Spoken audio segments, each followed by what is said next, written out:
Hey guys, welcome to today's mate in 2 position. It's white to play and checkmate in 2 moves. Now white is clearly winning, but the challenge of this position is to checkmate the enemy king on 2 moves. Alright, so before we begin, I want you guys to pause this video, analyze, write the answers in the comment section. Alright, let's do it.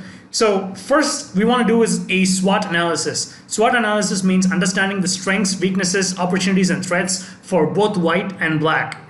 Now in this position, going with white, this rook on the 7th rank is controlling the 7th rank as well as the f-file. We have a bishop that's controlling this a2 g8 diagonal.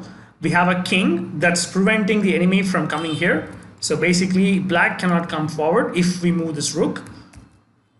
We have another rook on c2 that's controlling or indirectly controlling the c-file. We also have a bishop on b2 that's currently under threat by this pawn, but it's controlling the a1 h8 diagonal. We also have a pawn on a3 that's controlling the b4 square. We also have a pawn on e4 that's currently attacking the bishop on d5, controlling the f5 square. And finally, we have our queen, which is controlling the 7th rank, the 2nd rank, and the g file. So we have potential checks like on queen g6, queen g3, and so forth. All right, so for coming to black, black has control of the g5 square. He's currently threatening our rook on f7. He's controlling the c5 square and the a5 square, the d2 square, as well as threatening our b2 square.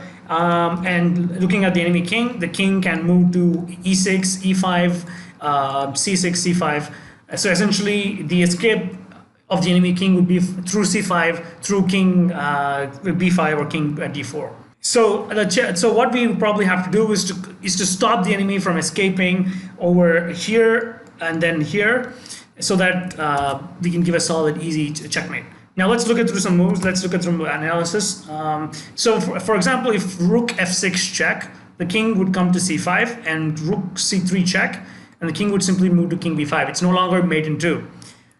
Similarly, if queen g3 check or queen g6 check, the king would go to c5, and it's no longer checkmate because second move is no longer checkmate.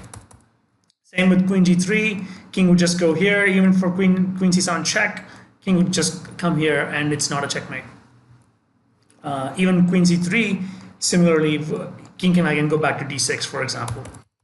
So queen g3 is ruled out, rook f6 is ruled out. So what do? We essentially have to prevent the king from escaping. And we don't want the king to come to here or here. Right, so the correct answer for this is actually queen to d2. By playing queen d2, we are essentially checkmating the enemy king on the next move. Did you guys find this move?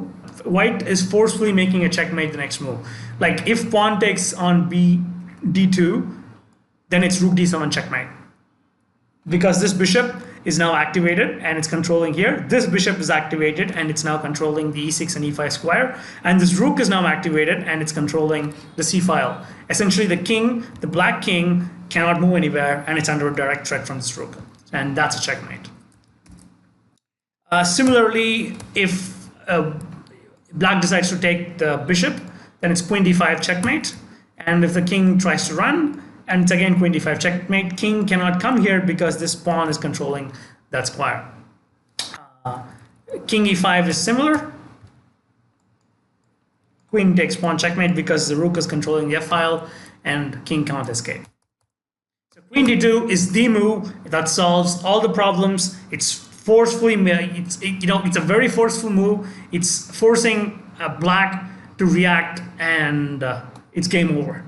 All right, so I hope you guys enjoyed this position. We'll be doing more such beautiful tactics. I'll see you guys in the next video. Be sure to subscribe, follow, like, and comment. God bless, be great.